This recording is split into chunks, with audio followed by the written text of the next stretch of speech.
شروع اللہ کے نام سے جو بڑا مہربان نہایت رحم والا ہے۔ الف لام میم۔ کیا لوگ یہ خیال کیے ہوئے ہیں کہ صرف یہ کہنے سے کہ ہم ایمان لے آئے چھوڑ دیے جائیں گے اور ان کی آزمائش نہیں کی جائے گی؟ اور جو لوگ ان سے پہلے ہو چکے ہیں ہم نے ان کو بھی آزمایا تھا اور ان کو بھی آزمائیں گے، سو خدا ان کو ضرور معلوم کرے گا جو اپنے ایمان میں سچے ہیں اور ان کو بھی جو جھوٹے ہیں۔ کیا وہ لوگ جو برے کام کرتے ہیں یہ سمجھے ہوئے ہیں کہ یہ ہمارے قابو سے نکل جائیں گے؟ جو خیال یہ کرتے ہیں برا ہے۔ جو شخص خدا کی ملاقات کی امید رکھتا ہو تو خدا کا مقرر کیا ہوا وقت ضرور آنے والا ہے، اور وہ سننے والا اور جاننے والا ہے۔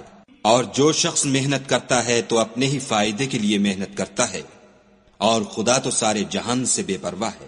اور جو لوگ ایمان لائے اور نیک عمل کرتے رہے ہم ان کے گناہوں کو ان سے دور کر دیں گے اور ان کو ان کے اعمال کا بہت اچھا بدلہ دیں گے۔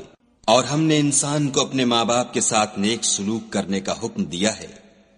اے مخاطب، اگر تیرے ماں باپ تیرے در پہ ہوں کہ تو میرے ساتھ کسی کو شریک بنائے جس کی حقیقت کی تجھے واقفیت نہیں، تو ان کا کہنا نہ مانیو۔ تم سب کو میری طرف لوٹ کر آنا ہے، پھر جو کچھ تم کرتے تھے میں تم کو جتا دوں گا۔ اور جو لوگ ایمان لائے اور نیک عمل کرتے رہے ان کو ہم نیک لوگوں میں داخل کریں گے۔ اور بعض لوگ ایسے ہیں جو کہتے ہیں کہ ہم خدا پر ایمان لائے، جب ان کو خدا کے رستے میں کوئی ایذا پہنچتی ہے تو لوگوں کی ایذا کو یوں سمجھتے ہیں جیسے خدا کا عذاب، اور اگر تمہارے پروردگار کی طرف سے مدد پہنچے تو کہتے ہیں کہ ہم تو تمہارے ساتھ تھے۔ کیا جو اہل عالم کے سینوں میں ہے خدا اس سے واقف نہیں؟ اور خدا ان کو ضرور معلوم کرے گا جو سچے مومن ہیں، اور منافقوں کو بھی معلوم کر کے رہے گا۔ اور جو کافر ہیں وہ مومنوں سے کہتے ہیں کہ ہمارے طریق کی پیروی کرو، ہم تمہارے گناہ اٹھا لیں گے، حالانکہ وہ ان کے گناہوں کا کچھ بھی بوجھ اٹھانے والے نہیں۔ کچھ شک نہیں کہ یہ جھوٹے ہیں، اور یہ اپنے بوجھ بھی اٹھائیں گے اور اپنے بوجھوں کے ساتھ اور لوگوں کے بوجھ بھی۔ اور جو بہتان یہ باندھتے رہے قیامت کے دن ان کی ان سے ضرور پرسش ہوگی۔ اور ہم نے نوح کو ان کی قوم کی طرف بھیجا تو وہ ان میں 50 برس کم 1000 برس رہے، پھر ان کو طوفان کے عذاب نے آ پکڑا اور وہ ظالم تھے۔ پھر ہم نے نوح کو اور کشتی والوں کو نجات دی، اور کشتی کو اہل عالم کے لیے نشانی بنا دیا۔ اور ابراہیم کو یاد کرو جب انہوں نے اپنی قوم سے کہا کہ خدا کی عبادت کرو اور اس سے ڈرو، اگر تم سمجھ رکھتے ہو تو یہ تمہارے حق میں بہتر ہے۔ تم تو خدا کو چھوڑ کر بتوں کو پوجتے اور طوفان باندھتے ہو، تو جن لوگوں کو تم خدا کے سوا پوجتے ہو وہ تم کو رزق دینے کا اختیار نہیں رکھتے۔ بس خدا ہی کے ہاں سے رزق طلب کرو اور اسی کی عبادت کرو اور اسی کا شکر کرو، اسی کی طرف تم لوٹ کر جاؤ گے۔ اور اگر تم میری تکذیب کرو تو تم سے پہلے بھی امتیں اپنے پیغمبروں کی تکذیب کر چکی ہیں، اور پیغمبر کے ذمے کھول کر سنا دینے کے سوا اور کچھ نہیں۔ کیا انہوں نے نہیں دیکھا کہ خدا کس طرح خلقت کو پہلی بار پیدا کرتا، پھر کس طرح اس کو بار بار پیدا کرتا رہتا ہے؟ یہ خدا کو آسان ہے۔ کہہ دو کہ ملک میں چلو پھرو اور دیکھو کہ اس نے کس طرح خلقت کو پہلی دفعہ پیدا کیا ہے، پھر خدا ہی پچھلی پیدائش پیدا کرے گا۔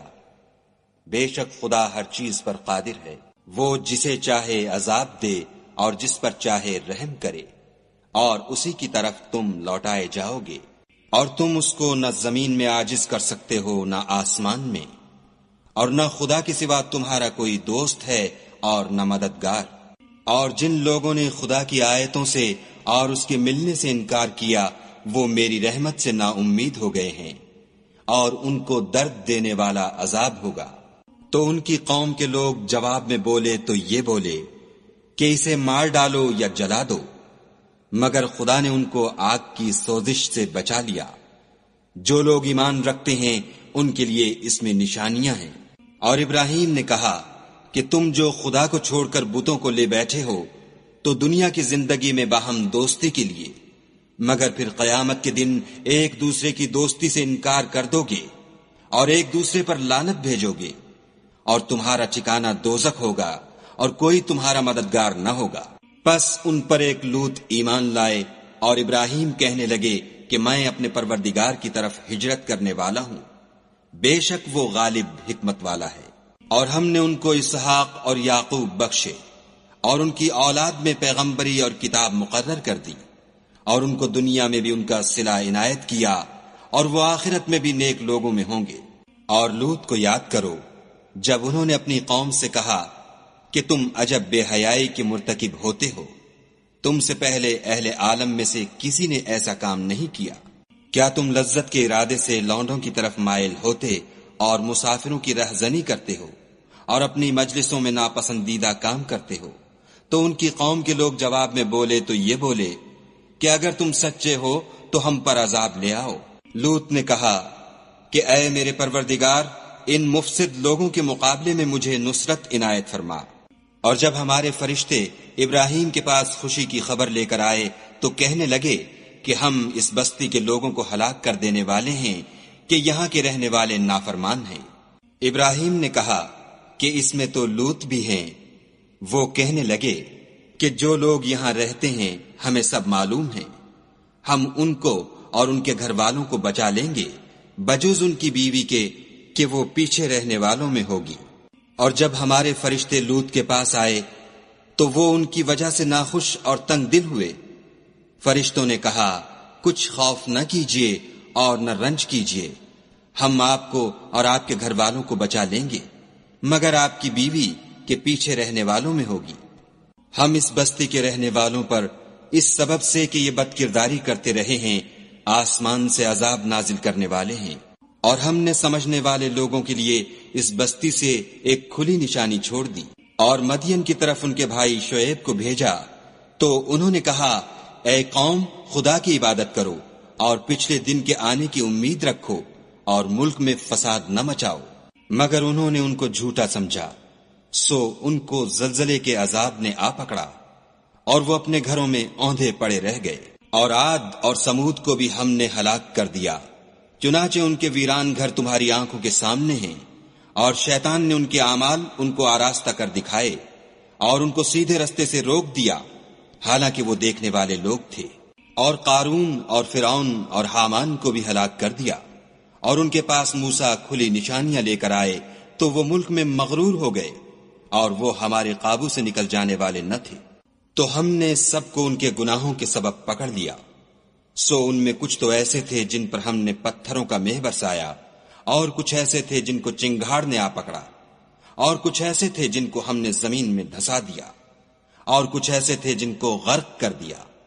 اور خدا ایسا نہ تھا کہ ان پر ظلم کرتا، لیکن وہی اپنے آپ پر ظلم کرتے تھے۔ جن لوگوں نے خدا کے سوا اوروں کو کارساز بنا رکھا ہے، ان کی مثال مکڑی کسی ہے کہ وہ بھی ایک طرح کا گھر بناتی ہے، اور کچھ شک نہیں کہ تمام گھروں سے کمزور مکڑی کا گھر ہے۔ کاش یہ اس بات کو جانتے۔ یہ جس چیز کو خدا کے سوا پکارتے ہیں، خواہ وہ کچھ ہی ہو، خدا اسے جانتا ہے، اور وہ غالب اور حکمت والا ہے۔ اور یہ مثالیں ہم لوگوں کے سمجھانے کے لیے بیان کرتے ہیں، اور اسے تو اہل دانش ہی سمجھتے ہیں۔ خدا نے آسمانوں اور زمین کو حکمت کے ساتھ پیدا کیا ہے، کچھ شک نہیں کہ ایمان والوں کے لیے اس میں نشانی ہے۔ اے محمد صلی اللہ علیہ وآلہ وسلم، یہ کتاب جو تمہاری طرف وحی کی گئی ہے، اس کو پڑھا کرو اور نماز کے پابند رہو۔ کچھ شک نہیں کہ نماز بے حیائی اور بری باتوں سے روکتی ہے، اور خدا کا ذکر بڑا اچھا کام ہے، اور جو کچھ تم کرتے ہو خدا اسے جانتا ہے۔ اور اہل کتاب سے جھگڑا نہ کرو مگر ایسے طریق سے کہ نہایت اچھا ہو۔ ہاں، جو ان میں سے بے انصافی کریں ان کے ساتھ اسی طرح مجادلہ کرو، اور کہہ دو کہ جو کتاب ہم پر اتری اور جو کتابیں تم پر اتری ہم سب پر ایمان رکھتے ہیں، اور ہمارا اور تمہارا معبود ایک ہی ہے، اور ہم اسی کے فرما بردار ہیں۔ اور اسی طرح ہم نے تمہاری طرف کتاب اتاری ہے، تو جن لوگوں کو ہم نے کتابیں دی تھیں وہ اس پر ایمان لے آتے ہیں، اور بعض ان مشرک لوگوں میں سے بھی اس پر ایمان لے آتے ہیں، اور ہماری آیتوں سے وہی انکار کرتے ہیں جو کافر ازلی ہیں۔ اور تم اس سے پہلے کوئی کتاب نہیں پڑھتے تھے، اور نہ اسے اپنے ہاتھ سے لکھ ہی سکتے تھے، ایسا ہوتا تو اہل باطل ضرور شک کرتے، بلکہ یہ روشن آیتیں ہیں جن لوگوں کو علم دیا گیا ہے ان کے سینوں میں محفوظ، اور ہماری آیتوں سے وہی لوگ انکار کرتے ہیں جو بے انصاف ہیں۔ اور کافر کہتے ہیں کہ اس پر اس کے پروردگار کی طرف سے نشانیاں کیوں نازل نہیں ہوئیں؟ کہہ دو کہ نشانیاں تو خدا ہی کے پاس ہیں، اور میں تو کھلم کھلا ہدایت کرنے والا ہوں۔ کیا ان لوگوں کے لیے یہ کافی نہیں کہ ہم نے تم پر کتاب نازل کی جو ان کو پڑھ کر سنائی جاتی ہے؟ کچھ شک نہیں کہ مومن لوگوں کے لیے اس میں رحمت اور نصیحت ہے۔ کہہ دو کہ میرے اور تمہارے درمیان خدا ہی گواہ کافی ہے، جو چیز آسمانوں میں اور زمین میں ہے وہ سب کو جانتا ہے۔ اور جن لوگوں نے باطل کو مانا اور خدا سے انکار کیا وہی نقصان اٹھانے والے ہیں۔ اور یہ لوگ تم سے عذاب کے لیے جلدی کر رہے ہیں، اگر ایک وقت مقرر نہ ہو چکا ہوتا تو ان پر عذاب آ بھی گیا ہوتا، اور وہ کسی وقت میں ان پر ضرور ناگہاں آ کر رہے گا، اور ان کو معلوم بھی نہ ہوگا۔ یہ تم سے عذاب کے لیے جلدی کر رہے ہیں، اور دوزخ تو کافروں کو گھیر لینے والی ہے۔ جس دن عذاب ان کو ان کے اوپر سے اور نیچے سے ڈھانک لے گا، اور خدا فرمائے گا کہ جو کام تم کیا کرتے تھے اب ان کا مزہ چکھو۔ اے میرے بندو، جو ایمان لائے ہو، میری زمین فراخ ہے، تم میری ہی عبادت کرو۔ ہر متنفس موت کا مزہ چکھنے والا ہے، پھر تم ہماری ہی طرف لوٹ کر آؤ گے۔ اور جو لوگ ایمان لائے اور نیک عمل کرتے رہے ان کو ہم بہشت کے اونچے اونچے محلوں میں جگہ دیں گے، جن کے نیچے نہریں بہ رہی ہیں، ہمیشہ ان میں رہیں گے۔ نیک عمل کرنے والوں کا یہ خوب بدلہ ہے، جو صبر کرتے اور اپنے پروردگار پر بھروسہ رکھتے ہیں۔ اور بہت سے جانور ہیں جو اپنا رزق اٹھائے نہیں پھرتے، خدا ہی ان کو رزق دیتا ہے اور تم کو بھی، اور وہ سننے والا اور جاننے والا ہے۔ اور اگر ان سے پوچھو کہ آسمانوں اور زمین کو کس نے پیدا کیا اور سورج اور چاند کو کس نے تمہارے زیر فرمان کیا، تو کہہ دیں گے خدا نے۔ تو پھر یہ کہاں الٹے جا رہے ہیں؟ خدا ہی اپنے بندوں میں سے جس کے لیے چاہتا ہے روزی فراخ کر دیتا ہے، اور جس کے لیے چاہتا ہے تنگ کر دیتا ہے۔ بے شک خدا ہر چیز سے واقف ہے۔ اور اگر تم ان سے پوچھو کہ آسمان سے پانی کس نے برسایا، پھر اس سے زمین کو اس کے مرنے کے بعد کس نے زندہ کیا، تو کہہ دیں گے کہ خدا نے۔ کہہ دو کہ خدا کا شکر ہے، لیکن ان میں اکثر نہیں سمجھتے۔ اور یہ دنیا کی زندگی تو صرف کھیل اور تماشا ہے، اور ہمیشہ کی زندگی کا مقام تو آخرت کا گھر ہے۔ کاش یہ لوگ سمجھتے۔ پھر جب یہ کشتی میں سوار ہوتے ہیں تو خدا کو پکارتے اور خالص اسی کی عبادت کرتے ہیں، لیکن جب وہ ان کو نجات دے کر خشکی پر پہنچا دیتا ہے تو جھٹ شرک کرنے لگ جاتے ہیں، تاکہ جو ہم نے ان کو بخشا ہے اس کی ناشکری کریں اور فائدہ اٹھائیں۔ سو خیر ان قریب ان کو معلوم ہو جائے گا۔ کیا انہوں نے نہیں دیکھا کہ ہم نے حرم کو مقام امن بنایا ہے اور لوگ ان کے گرد و نواح سے اچک لیے جاتے ہیں؟ کیا یہ لوگ باطل پر اعتقاد رکھتے ہیں اور خدا کی نعمتوں کی ناشکری کرتے ہیں؟ اور اس سے ظالم کون جو خدا پر جھوٹ بہتان باندھے، یا جب حق بات اس کے پاس آئے تو اس کی تکذیب کرے؟ کیا کافروں کا ٹھکانہ جہنم میں نہیں ہے؟ اور جن لوگوں نے ہمارے لیے کوشش کی ہم ان کو ضرور اپنے رستے دکھا دیں گے، اور خدا تو نیکوکاروں کے ساتھ ہے۔